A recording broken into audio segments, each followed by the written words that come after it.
It is that time, Morgan. It is Hey, that good time. morning. Happy Friday. Welcome to the Power Hour. We Who's joining are, us today? Jump in the comments. yes, Let us know who we got. hello everyone. Hi. Happy happy Friday. And Nick, how are ya? How you been? Good. I've been having fun on LinkedIn. I've had a little bit more free time. Got to do some strategy sessions. And Nice. you know what it told me? LinkedIn is still the gray area that people want to know more about. And it has been confirmed. Cold call scripts apparently do not work Oh, on is it LinkedIn. that oh, huh, who knew? Yeah. I I- can't say I personally experimented with that, but it's been interesting. I've been getting a lot of feedback. So thank you. Anybody that's listening that's been DMing me and telling me what experiments you're running, thank you so much. Hey, Anton. Hey, Hey, Sergi. Sergey. Thanks for joining us. Hey, ho, let's go. um I found that this week too, I've been experimenting with more on LinkedIn, especially outreach and connecting with people in new ways. And I feel this morning is going to be awesome. We're going to dive into a wide variety of topics. I know in our promo stuff, we talked about building effective account lead lists, using LinkedIn to research your prospects in like special ways. Nick has a fun hack to look through events and influencers' comments. How to use a comment to approach and engage somebody before you ever pitch them or DM them or connect with them. How to not leave conversations on the table, especially with we have this massive network all over the world. How do you use it properly? And of course, lastly, content that attracts attention. So, good morning, Jeffrey. Good morning, Jesse. Good morning, Olivia, and everyone else who is joining us and has not yet commented. Comment. We want to say hi. We want to say hello because, Nick, this is a Power Hour workshop this morning. This is your guys' power hour. We have some themes that we're going to run today that we've just seen that work. hmm But this is your guys' show. Throw it in the comments. What is that one thing you want to take away from today that you want to learn about LinkedIn that'll take you that step further? This is your power hour. Yep. And if you guys don't go and throw in anything in the comments, you just get what you get because we're going to go through our topics. And it is. But if you guys can give us scenarios, like what are you Mhm. struggling with right now? What is a scenario you wish you could master? Uh, what is something you want to know? What questions do you have? But with it being workshop style, we're going to go and dive a little deeper than we normally do into some of the Mhm. tactics. So, Morgan, where would you like to Yes. start today? Well, let's start with who the heck do you connect with? The biggest burning And question. Yeah, let's do and it. ho- and how do you know that's the right person to connect with? I feel, LinkedIn Sales Nav got a nice, fresh, clean update, especially on their lead searching functionality. So that's been nice to work through in some of the account search functionality. You can now exclude things. Yes, as a data man, I'm very excited about that you can exclude things that you are looking at. But Nick, how do you know who to connect with? Who do you go after? Who should you be connecting with on the day to day or week to week? Great question. It's probably the hardest question. And when I get salespeople that feel like they can be vulnerable with me, it's the most common one I get asked is, who should I be talking to? Who should I be talking to? And I think account strategy is slightly becoming a dying art and looking at who are those accounts you should be targeting. And if you look at account-based marketing as a guide, they'll have your tiers. So you'll have tier 1, tier 2, tier 3. So tier hmm 1, say they're your best accounts. They're the ones that are existing that you want to grow. Tier 2 are really high value that you can afford to put a little extra attention in, but not quite as much. So maybe, tier 1's 500,000 plus that you're in revenue. hmm Tier 2 is maybe 250,000 to hmm 100,000, and tier 3 is less than 100,000. But this is your existing customers that this needs to come from. How are you breaking up these accounts so that you're looking at what is the best business? Who's the easiest to deal with? Who do you not have to sell? Who just gets the value that you bring to the table without you having to go over and over and over? And if you're not sure, interview your customers, do a win-loss analysis, talk to your marketing team, figure out what assets they pulled, what information that they're running with, so that you can go and piggyback off the research they've already done, should have done, Should have and done. just go with that, because then they'll also have assets that you can use for enablement to go and help your cause or even create your own content with your own voice. But So, we need to know so who good. those accounts are so that we can target them with our efforts. And then once you know who they are, figure out those things that are yay or nay. So if Mm. you had a list of 100 people, you could go through and pick yes, no, yes, no. And if you can't quite do that yet, it's okay. A lot of people are at this point, but we need to go and get to that capability so it's comfortable to find the right fit. And once we get there, we got to look at leads.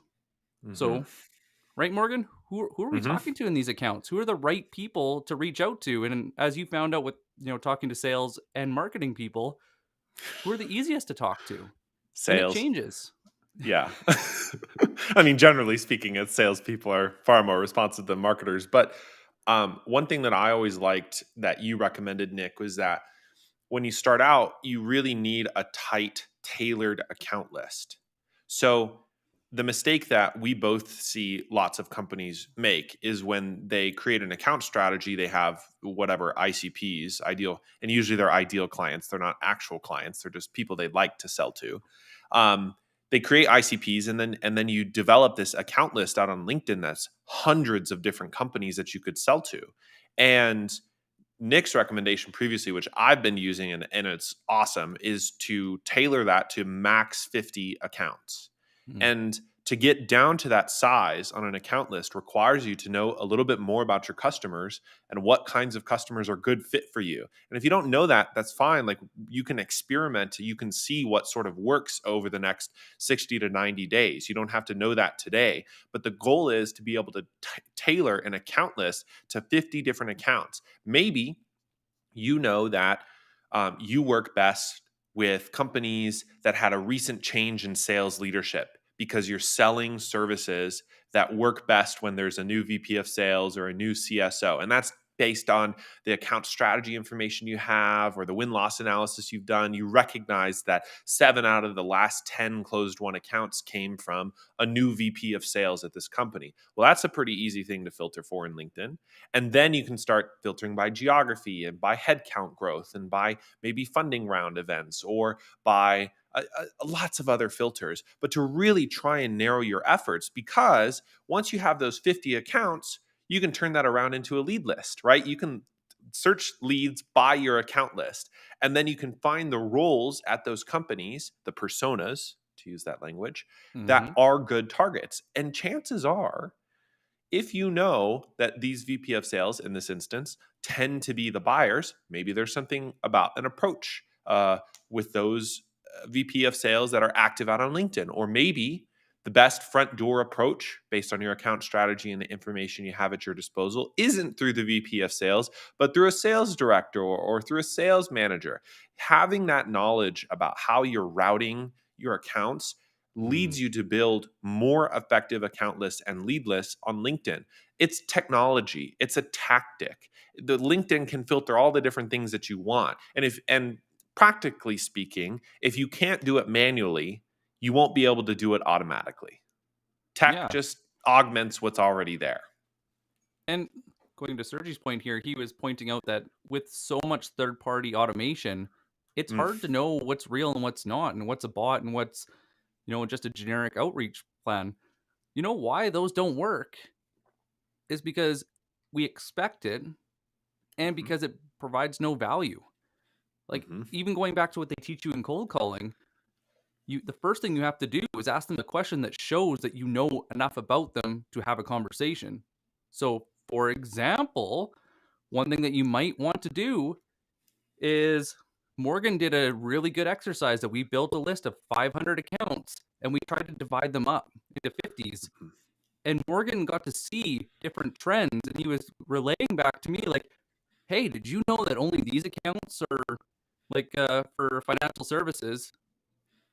Oh, I don't know. Sorry guys if I'm cutting out a little bit. It's weird that it's doing that. Is everything okay? Yeah, you're still here. It's just a little wonky. That's all. That is super weird. I don't know why it's doing that. Sorry, guys. But you gotta, when you're going through and you're filtering these accounts, you get to see differences in how you're dividing and conquering them into the 50. And you'll see subtle nuances that make them different. Well, how can you turn those subtle nuances into questions? Mm. Hmm. Hey, I just saw you did a funding round. Seeing a lot of companies that go through this funding round that end up having to lay off a whole bunch of people. What's your game plan to make sure you can sustain growth? Great question. And but test it. You won't necessarily get the perfect question right away. And that's Hmm. also another reason why it's nice to start lower on the ladder to go and Hmm. figure out, get your recon to know what's important. Another great resource is going on to their investment reports, the investor pages, looking at their shareholder reports to see their SWOT analysis. Where are they struggling? What's a weakness right now that they know they have to improve on? And I was actually talking to somebody else about when you get ghosted. This is a fantastic way to come back with a vengeance because it's almost sneaky because you can, somebody else is ghosting you because it's not high priority, but now you're involving somebody else in the power base in that, those influencers where they're going to go and support you because now you're doubling down on value for the same amount of money and you're aligning the different departments. So account strategy matters. Same with your messaging, but that low hanging fruit should start with shared connections, company experience, and then get into posts and other things. We're Hmm. human. Social psychology is we trust who we trust, we know who we know. Hmm. Stay inside the box before you go and get creative. Well, it's so interesting you bring that up. And also, good morning, Tara. Thanks for joining. Nice to see you as well. the um, it- the bot spammy outreach. If you're having troubles connecting with people because they think you're a bot, maybe it's time to change your outreach. You know, how do you change up the cadence so that people recognize you're a real person? Now, this sequence doesn't work with everyone, but the ones that I really like, or the one that I use a lot with people who are active on LinkedIn. Now, there's kind of two different paths here. One is that they're active in terms of liking, engaging, and commenting. And then there's sort of a second upgraded tier, which is that they're actually posting content. So Mm-hmm. to just start with the second one is the easiest example. The best way to cut through the noise is just to start commenting on their posts, not connecting with them, not DMing them, not pitch slapping them, none of that. Just find a recent post, find when they post. Maybe they post consistently, and add a comment, and that comment should be high value, or it could be a question, right? It's not a shadow pitch. It's not a time to talk about your company. It's not a time to really talk about yourself. I know Nick likes to stir the pot maybe more than I do, but I always like no, definitely not. Never um done that. Never done that. I always like to affirm the post. I'm like, hey, this is great content. Loved if it's like a listicle, love number 8, or love the key insight here. And then either asking a question or adding value on top of that. That key to insight, or that first to insight, is really valuable for that person. And then you don't send a connection request. You just make sure they're a saved lead inside of Sales Nav. And then the next day or a few days later, you filter activity by your leads, you find those same people, you add another comment. Well, chances are, in our experience, by the second or third comment, they either send you a connection request because they're just interested about who this person is in their comments and you're adding value or you're asking questions, or you can send them a connection request. And I don't think I've ever had that rejected, Nick. I'm not sure if you have either. And oftentimes it's blank. Like for me at least, Almost sometimes you can always. personalize it, but almost always it's blank because you've been commenting in their strategy. And then when they accept, you just say, hey, thanks for connecting. You don't pitch. That's not the time to pitch immediately afterwards. Then you continue to engage in their comments, or maybe you send a follow up message. You say, hey, this is an interesting post from somebody else, thought of your post recently. All of this is about relationship building. It's trust building. It's getting people to see that because of our competitive landscape, where inside LinkedIn, there are a lot of people that are just sale, sale, sale, sale, sale all the time. They're like a parrot. They're like, I'm going to sell you. I'm going to sell you. Like that's what you want to avoid. You Your want product to alert. be a person. Yeah, right? Product alert, product alert. Like that's not a great strategy for selling. You want to build a relationship. And that just means adding little, we've called them value deposits, little deposits, charge up the battery, add something to the bank account that brings trust to the forefront and shows that you're genuinely interested in them. Because at the end of the day, think of this from a pipeline perspective. If they are not a qualified prospect, if they are not going to become a qualified opportunity because there is a mismatch between their problems and what you offer, then pitching them anyways isn't a good idea. And that way you can tailor the conversation to discovery and qualification and talking about their problems and asking them questions to see if there's a match. And if it doesn't happen in the first 3 months, maybe it happens in the first 6 months. But that's a whole other thing we'll get to later. So, commenting first is a way to get in front of your audience without having to send a connection request. And that can also build trust and demonstrate value and build a connection before you ever try and connect with someone and pitch them. Because all of our fears is, and I had this just the other day, I got this very bland, very generic sort of note, I guess is what it's called when you send a connection request. And my initial thought was, I'm going to connect with this person and I'm going to get pitched. And lo and behold, I said, let's test this out. I connected with the person and then I got pitched. And that is the competitive landscape. So the more you can disrupt that, the better off you're going to be. What the problem is too, like when you, I'm going to take this a couple steps back because I want to give you guys a couple Yes. layers, a layered approach to this. When you comment, that comment lives on. So the beauty, if you come on in the morning and you post a really good piece of content, so think about it, and I think it was Jason Bay that had spoke about this. When somebody walks in, and your target customer, when they walk in the morning, and it's a big day, they have to get shit done. What is the first thing they're going to do? What's the second? That should be your content. Once you get past that, then you want to start commenting.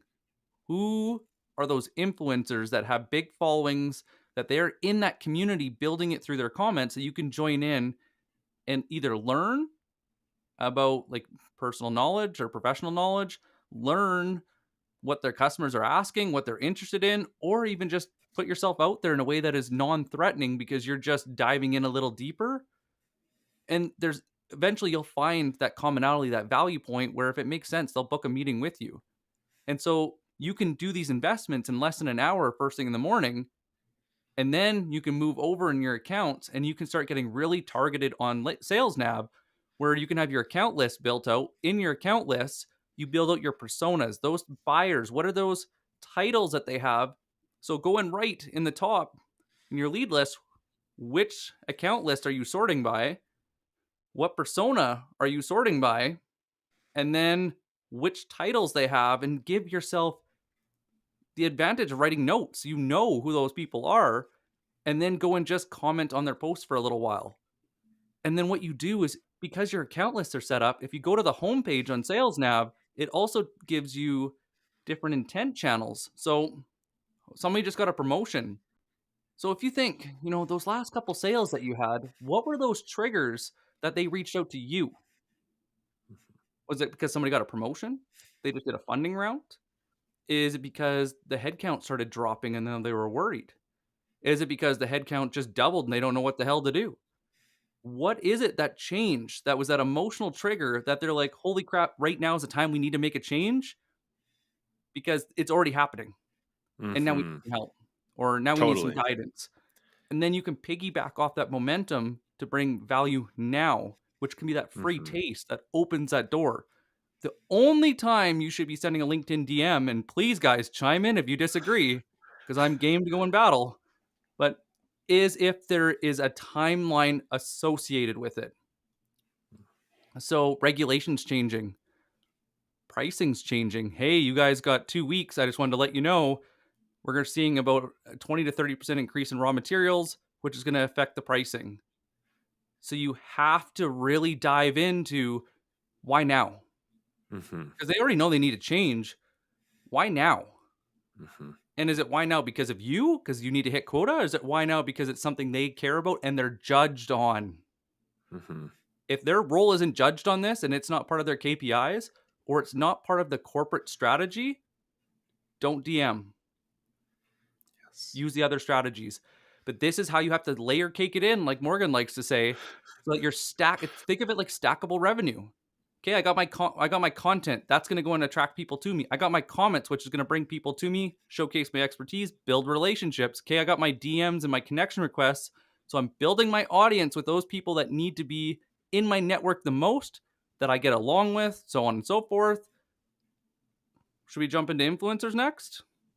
Let's throw up Lydia's comment first. That it seems like many think. This is a great Ooh, comment and something I could yeah. riff on for a second. It seems so. Lydia says it seems like many think these lists they've compiled using Sales Nav or other tools are automatically prospects. Preach. At best, they are suspects who will need a lot of nurturing to become more than that. And what Hell more yes. than that is can be a surprise. 100% Thank you. absolutely agreed. And actually, I wrote a little piece of content earlier this week, and I've been having lots and lots of conversations with other people about this, which is how does marketing, and this is an interesting analogy here, how does marketing qualify a lead? Because if you have an ocean of prospects and you need to disqualify likely 80 to 90% of those prospects, What how did do they you say about qualify assumption? those leads?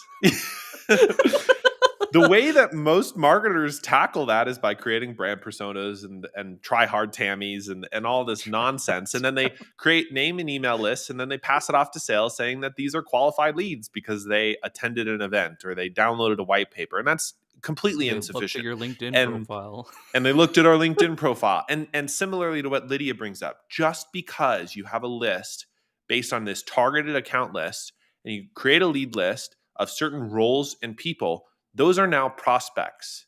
They're just, or as she says, suspects, right? They're not leads. They require the same sort of approach that you would take whether you got a name and an email off of a white paper. It's the same sort of thing. It's just in a different platform. It's a different tactic. That's why doing what Nick just said, showing up with value, being able to, um, you know, deliver value on LinkedIn ahead of time before you connect, before you pitch, even though you have a strategy around how it will eventually look, you never know how it can go. You never know where the conversations can go. And so instead of treating them like, Like oh, the here's just cousin at another my lead, I family gotta, reunion? yeah, like a cousin at your family reunion with always something to sell, you just continue to show up generously and you connect with them over the things that matter to them. That's just our job as salespeople or as marketers. It's our job as revenue builders. Um, yes. Can I dive into Anyways, the story just because I think it's really relevant oh right now? yes, I think it's such a good story. Go for it. So one of my cousins is always trying new things, but it's always like a direct sales job that it's just commission based and it's a side hustle. And so every time I see her, she's always trying to sell me shit. And I specifically say that because I've never been qualified, but she just assumes I'll buy. Hmm. We know what Yeah. assumptions say. But the thing is, every conversation is forced. I never join in and I never drive the conversation. Look at your LinkedIn DMs, look at your comments. Are you driving it forward? Or did you pique their curiosity where they're asking you questions? Think of your grandma when she just finds out you start a new job, or you're going to school, or you're taking on a new project, or you have a new hobby. What do? Every grandma, every grandparent. Oh, Asks really? That's really questions. cool. Like, tell me more about that.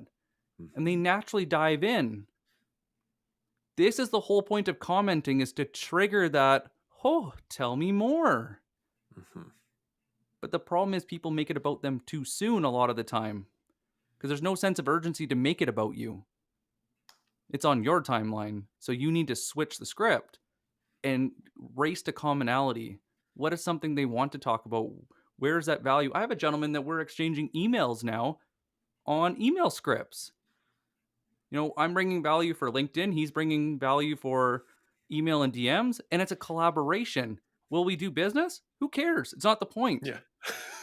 But the problem is, all too often, we do things expecting something back. This whole policy, the whole framework that we're talking about is you invest, invest, invest, invest. Hmm. And unless they're in a really highly targeted account where you got your thumb on, you're watching very closely, you don't have to push. because you have enough lines out to go and catch something. I just saw Anton's Anton's. comment. Yeah, I was going to It's call that really, out. really good. Thank you, Th- Anton. Anton asks, what about the personas who are not active on LinkedIn? What do you think, Morgan? Gonna punt this one to me? Come on, man. I can So, jump in. It's up to you. I mean, for me, obviously, everything we've talked about so far is you're filtering in sales now by people who posted on LinkedIn or are active on LinkedIn in the last 30 days. And yes, this poses challenges in terms of getting after the right people. But some of it is also validating your approach, right? So, if you have an account strategy, chances are you are going to be targeting people in a similar field. The reality is, or in a similar industry at a similar size with similar events. Chances are you probably sell to a particular kind of customer. And if you don't, well, it's that's a problem unto itself and something that needs to get resolved. So there's so many dimensions we could run with this, but the way I think about it is, what if you have the opportunity to validate your approach, meaning the ways you talk about your products and services, the ways that you're connecting with people, the ways that you're demonstrating value or positioning your company with people inside the industry, inside your ICPs who are active on LinkedIn, chances are you can use that same knowledge with a different approach to those other personas who aren't active on LinkedIn, whose information you can get elsewhere, right? LinkedIn is a tactic at the end of the day. There's a lot of strategy that goes into it, but those same strategies work and are valuable on other platforms, whether you're cold emailing or you're cold calling or whatever else. So, LinkedIn's a tactic at the end of the day. It's one way to reach your audience, and it's a very powerful way because of the ways you can generate value in advance. But for those who aren't active at all, I understand that. It's just a good way to test and validate. Tara had a question of like, or a comment really could be a lurker and just not comment. 100% valid too. There are lots and lots and lots of people who, Majority.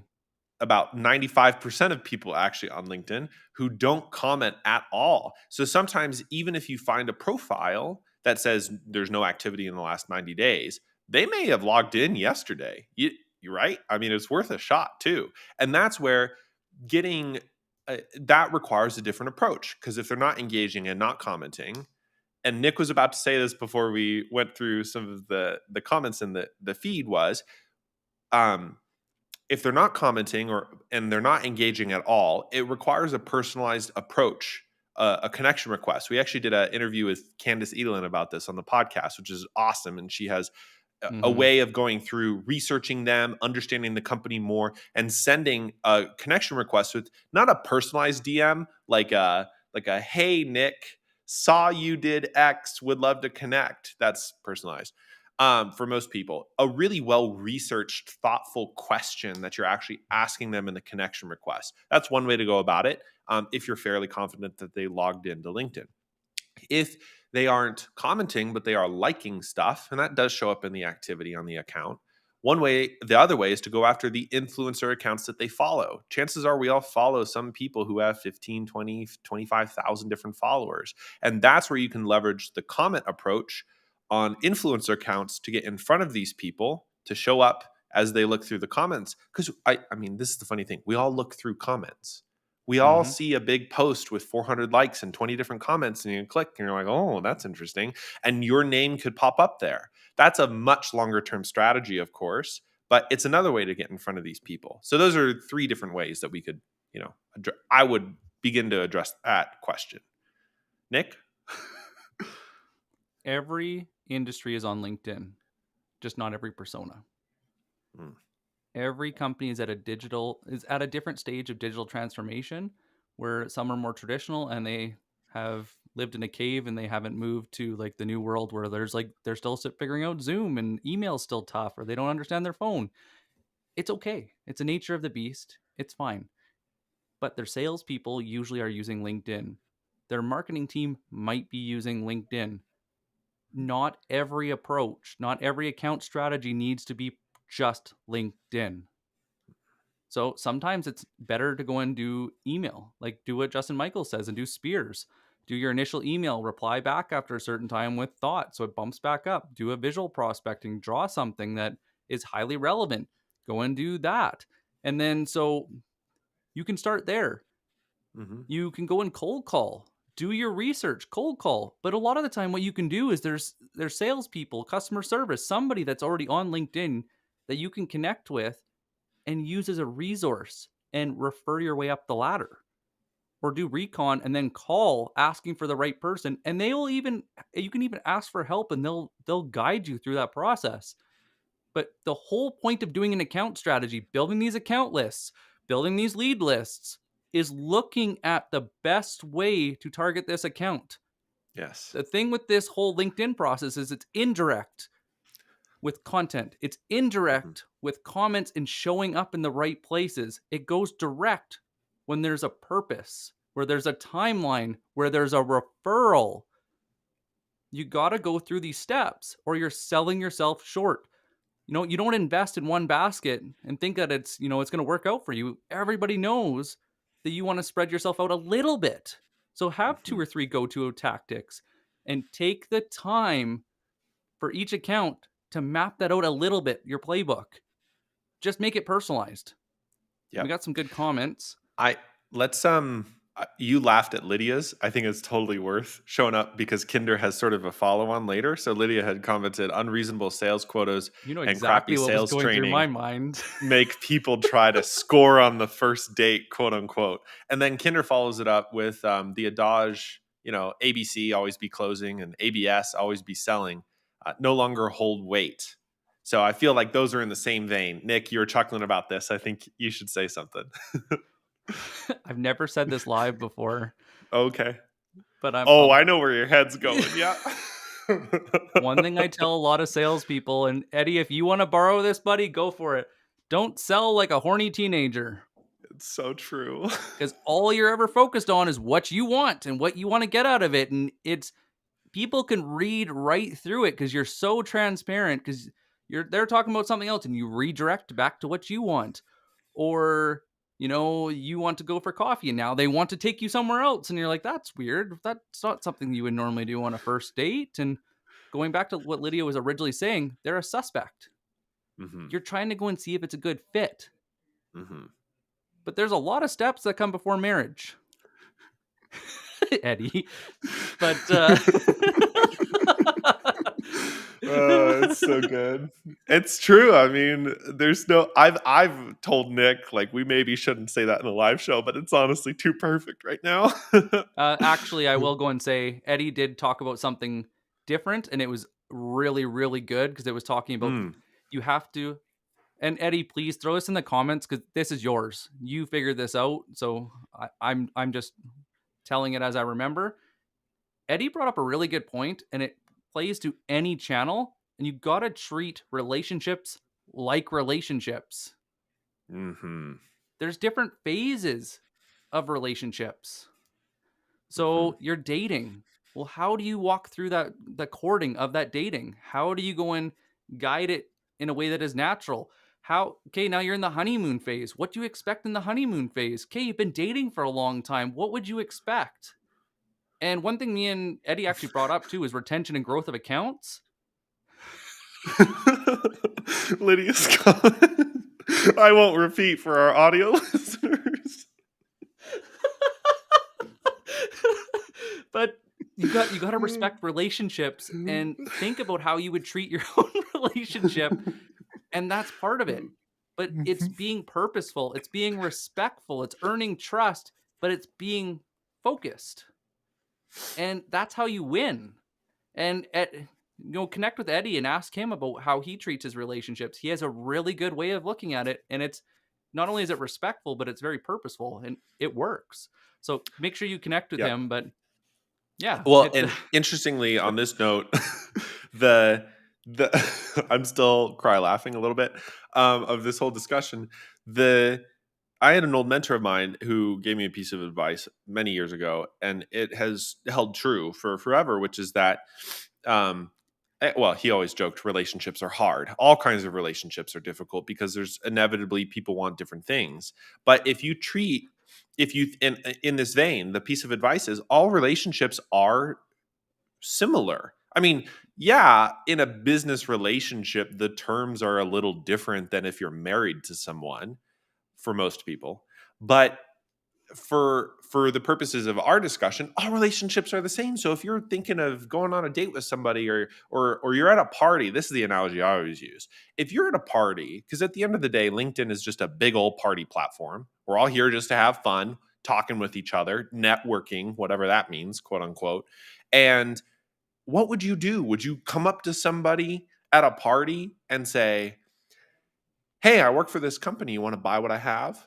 I mean, that's almost like somebody opening up their jacket and being like, "Hey, you want the good stuff?" Like, that's not an approach that you should do. You want to be able to come up to somebody at a party, ask them, "Well, so what do you do?" Or if you don't like that sort of standard networking question, "Tell me about yourself," or "How have you been?" Or You can uh, go more you direct know, than that too. Like you can make a mhm. guess of something that would be common, like especially if you know your customer, you can get more Yeah. targeted than that where it's something that everybody wants to make more money, everybody wants to save money, everybody wants to build a brand and be known for something.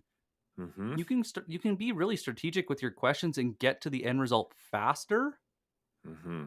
but you can't exclude the emotions. You have to still go through the process. And Yes. yeah, you can't rush. You can't pull people to where you are. You have to meet them where Hmm. they're at and be their guide along the way.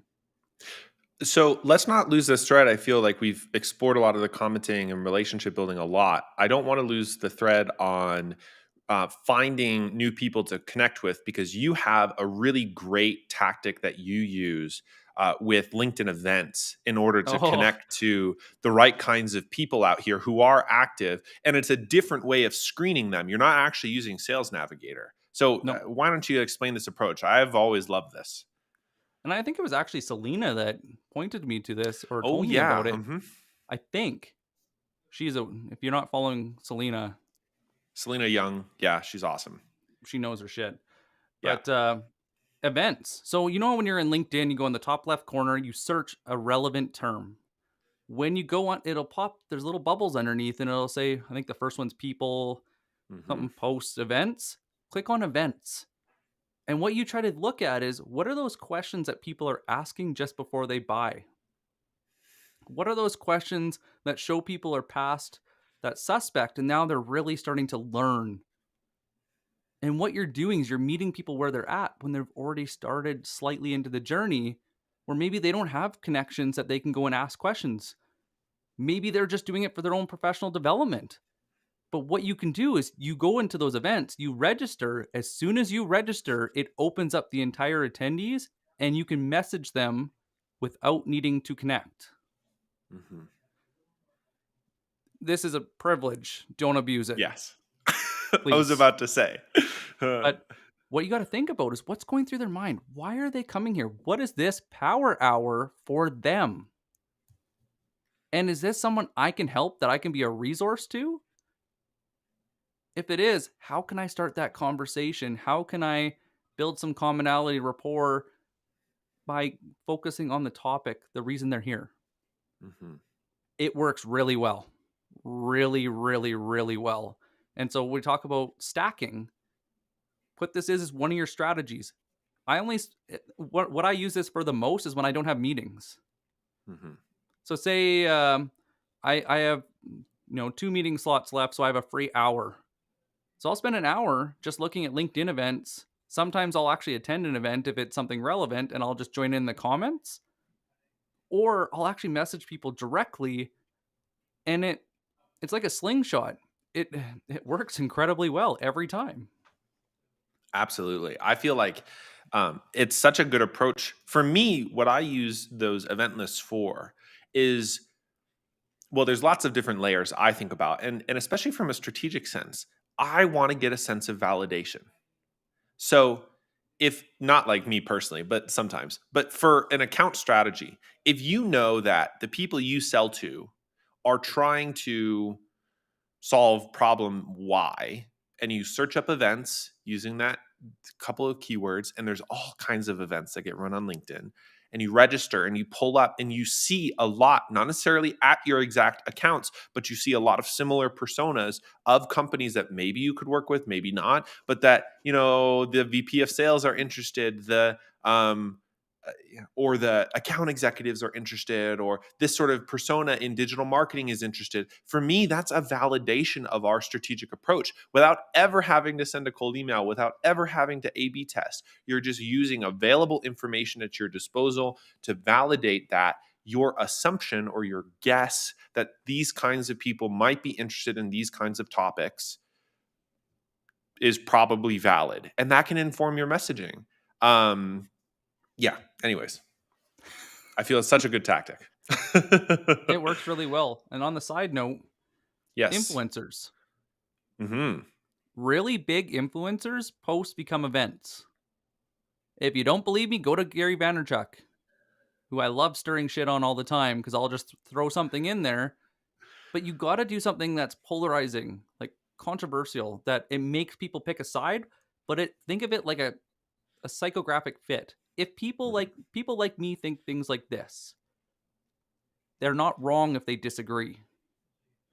They're just not a good fit. So Right. don't start fights with trolls.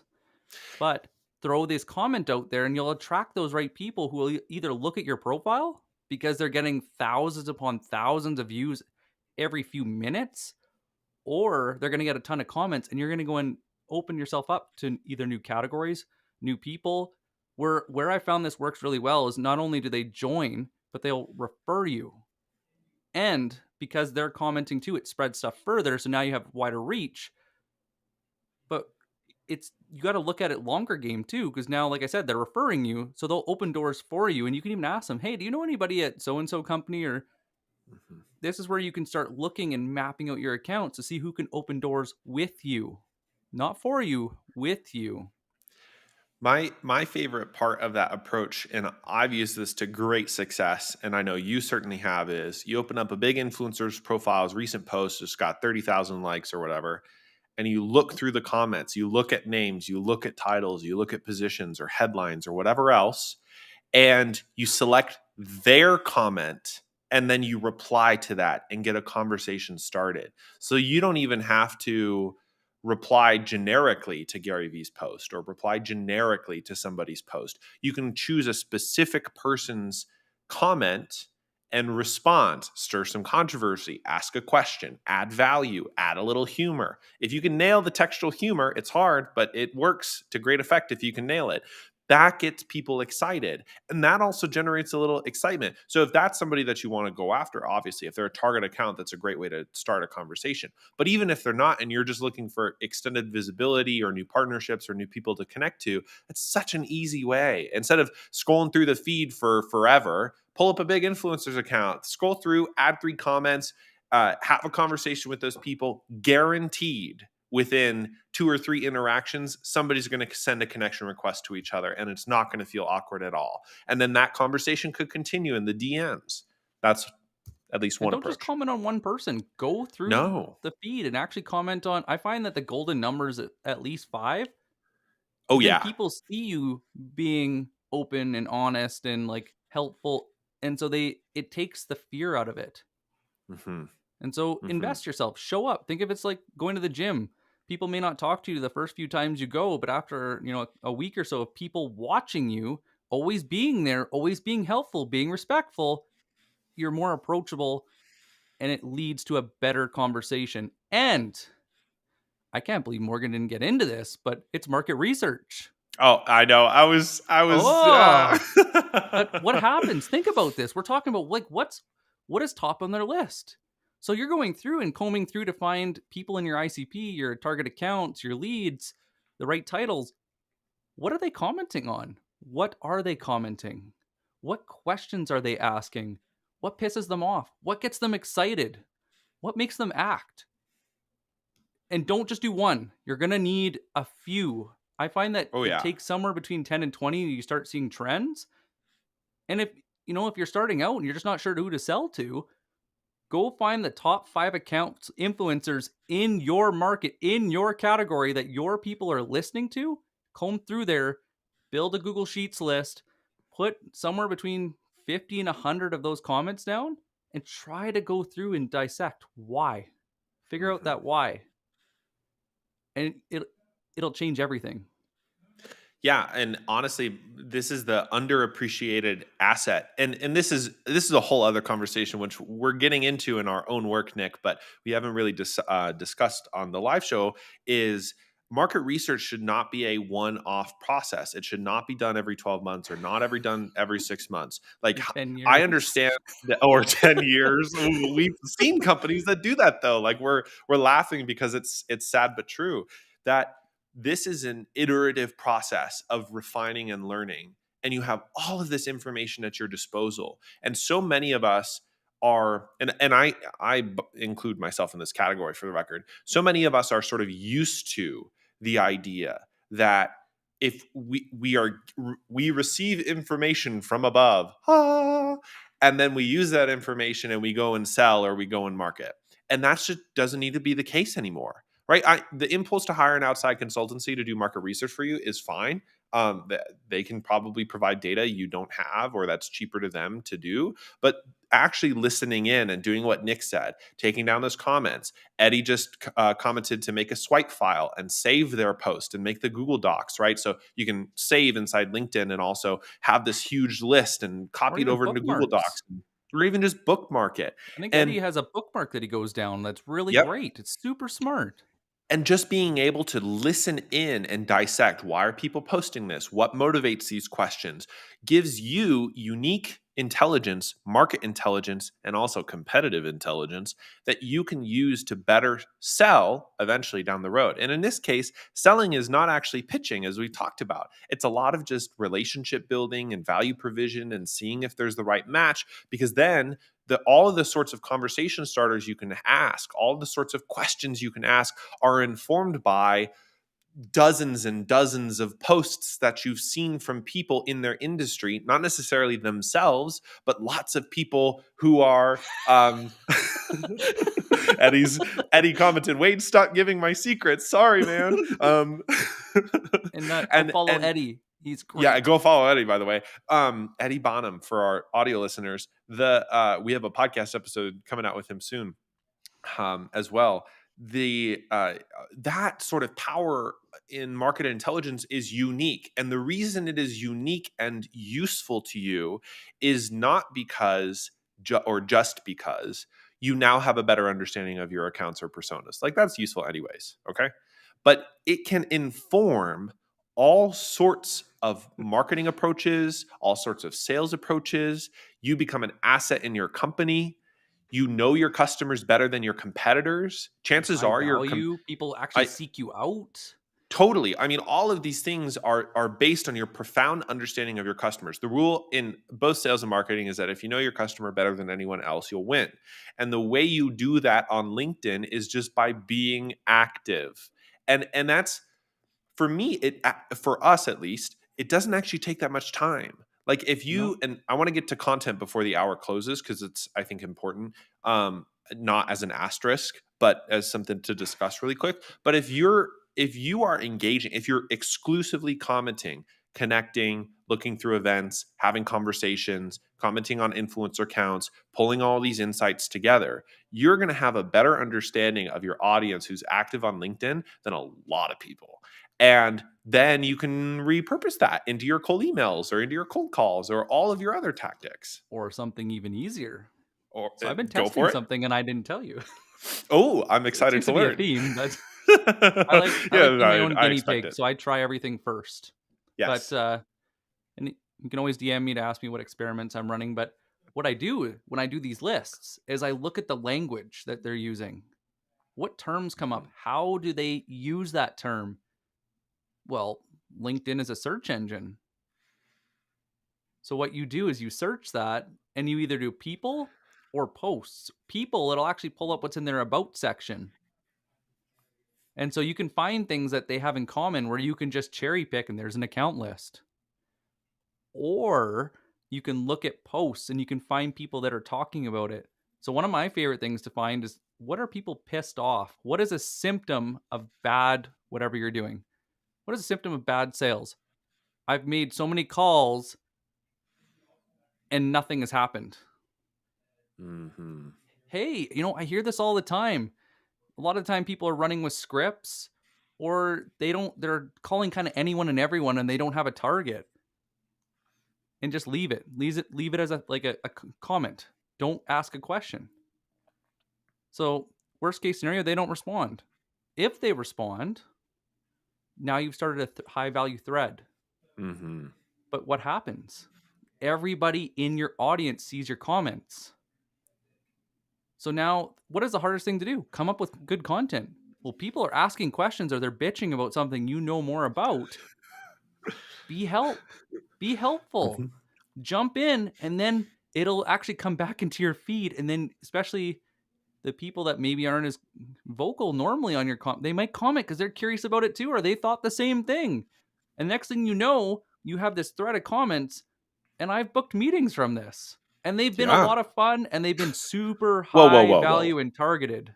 You've built pipeline from comments. Let's be clear. Yeah. Yeah.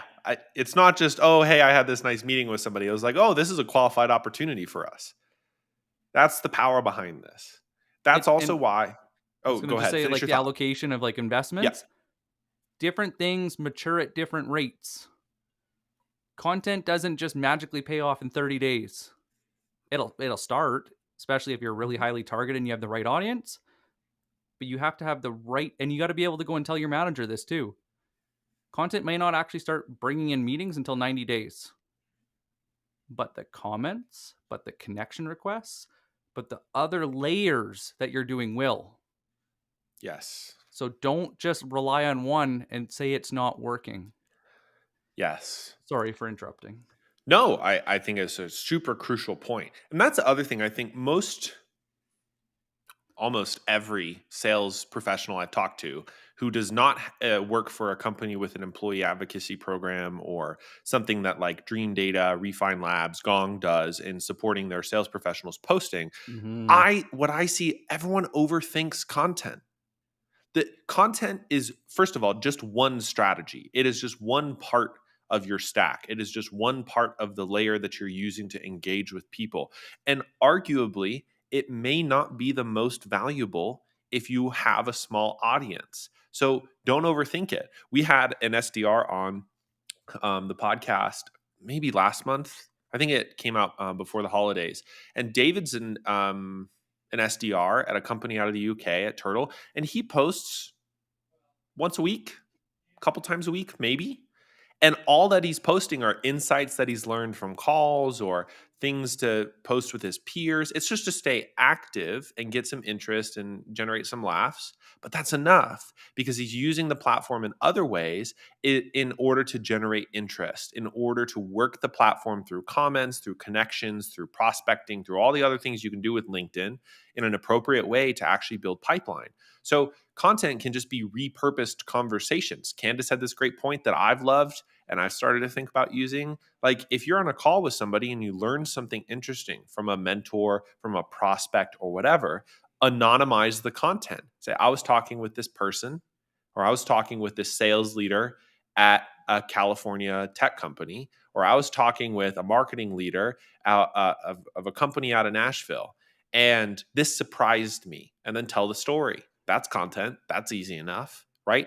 And then repurpose your comments into content or listen to those questions and start answering them. Because if once you start layering it in, and this is how I want to tie this all together, once you start layering in connection strategy where you're connecting with your target accounts and you're following the influencers that they follow, you're commenting on their accounts, and then you're commenting on the influencer accounts to get in front of them. Now you have two ways to get in front of your audience without ever sending a DM, without ever pitching them in the DMs, because it shows up in their feed, it shows up in their influencer accounts. They're going to start to think, wow, this person really maybe knows their stuff. And then on top of it, you're also layering on content that you're posting yourself that is creating interest. Maybe it's not going to be hugely, you're not going to get 30,000 likes, right?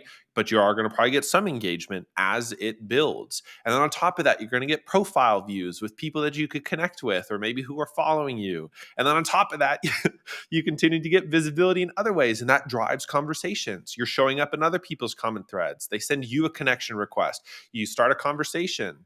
Say, hey, I mean, you could go with something as indirect as how have you been, but there's lots of more direct ways to approach that conversation. And then lo and behold, you're able to generate lots of people to build pipeline by getting them off their original platform without ever selling or sending a cold email or sending a cold call, just because you've built the relationship. And to Nick's point, and Lydia commented this as well, that 21-day sequences, are fine as a starting point, but they aren't the end point. Um, all of this is a long-term payoff. I mean, Nick, you and I have been doing this sort of work for a number of months, and the first 30 days there wasn't that much traction. Surprise, surprise. Traction. So I think our profile views were like just steady, right across the bow, maybe a little uptick, right? But then the flywheel took hold and things started to pay off. And as we engaged more and more, it continued to build on itself. And that was when things really started to get serious. So, anyways, content is just one tool in your tool belt, and you don't have to. I mean, for especially if you're just in, and I say just as if it's bad. It's not just an SDR or just an AE. Like, you have huge visibility on this platform, and you're connecting with all these cool people. It's a chance to deliver value to them that's not in a comment, or a chance to tell a story that's not in a comment. Content is just one of many tools that you have at your disposal out here. And don't just make it about you. Don't just make it about the Oh, customer. yep. Bring in other people. Dale Carnegie, the sweetest sound anybody can ever hear is their own name. Hmm. But what if you mention their name, but you compliment them at the same time, but a real compliment? Yeah. Like when I say Jason Bay is an incredible cold caller, he is. Hmm. When I say Justin Michaels gets intelligent automation, he He does. does. Hmm. But when you bring these people into conversations on LinkedIn in your content and reference them and give them credit, it gives more credibility to you because it's trust by association. You be creative with your content. Look at different styles. Don't be afraid to be that resource for people where you're curating it in a way that they understand because you are their voice. Hmm. So maybe you read a book, give somebody the lowdown on it. Maybe you're following a whole bunch of people in your target personas, and you're like, sounds like you guys really struggle with this, but once you got over this hurdle, it changed your entire career trajectory. Share Hmm. that story, or ask if you can go and dive in on that, get a little more information, tell it with them. But the more you can include more people, the faster you grow. It's the same reason why Vine exploded. It's the same reason Oh, why, love Vine. right? All the Vine stars and everybody collaborating. Look at TikTok. Who's really taking off? The people that collaborate. Look at Duolingo, that's who's taking off. Sorry. yeah, you got to really go look at where the collaborations are coming from because it's trust by association and leverage that. The one last thing I wanted to touch on, unless somebody has comments, Hmm. Throw them in, is how in the case you do. hell do you not lose people in LinkedIn because their DM inbox is garbage Yes. and sales nav isn't the most No, it friendly is not. ecosystem for a It's not a salesperson. CRM, that's for sure. No. So what do you do? How do you not lose these hot prospects? So Lydia, you Hmm. hit the nail on the head that they're a suspect until they become a prospect. Hmm. So what if your lead lists were exactly that? Leads, names on a list, suspects. What if you change the title from lead, so account list, persona, to prospects, and had one folder that was just prospects where you've started that conversation and you want to keep investing? So the whole point is you get it to a place before you take it offline to book a meeting, and that's when you'll move it to pipeline. But use sales nav as lead qualification. Nobody's going to buy in DMs. Nobody's going No. to buy on a cold call. You're going to get to a meeting unless it's really simple product and it just sells itself like an e-commerce play. This is a simple way to go and make sure you don't lose anything. Hmm. I haven't found anything better. If anybody has, please, I will give you all the credit and shout it out to the world. So that is the one that's worked the best for me so far, Mhm. from going from lead qualified and then taking it to pipeline in the CRM. Absolutely. Well, we've covered a lot in this power hour. Thank you to everyone who has commented, including our hilarious jokes and all the rest of it. Um, Eddie comments, "What? I will sell them on a cold call." Of course, that's all of our highest hopes. Never works out that way. We've covered a lot of ground. Please feel free to re-listen to this. We actually have, to those of you who are joining us for the first time, as we mentioned, we have a podcast. We've done a number of episodes on different parts of the LinkedIn process, thinking through your personal brand and your profile, thinking through ways to actually prospect and connect, which is a riff on some of the concepts we talked about today. We've begun writing down all of these thoughts, which is very cool. So if you're interested in maybe a written version of this, drop it in the comments or send us a DM. We'd love to hear from you. Thank you to everyone who's joined today. We all both hope that you got a ton out of it. As always, it's been your power hour after all. And Nick, any closing thoughts? Yeah. I would love to know what your biggest takeaway is from today. Throw it in the comments, please. Hmm. And if you have any further questions, throw it in there or send me a DM, and I would be happy to go and do a 30-minute strategy session with you. And is there anything else that we had to... I don't Oh, think and so. also, what is a burning topic you want us to discuss? Me and Morgan are talking about topics for the near future. Please let me know. Let Hmm. Morgan know. This is for you. We do this for you guys. We also learn in the process, so it's pretty I mean, we sweet. definitely learn in the process. Yeah. But Uh-huh. or who you would like us to interview. Hmm. Throw it in the comments.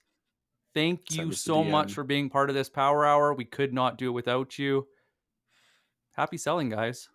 Happy selling and happy Friday. Happy Bye. Friday.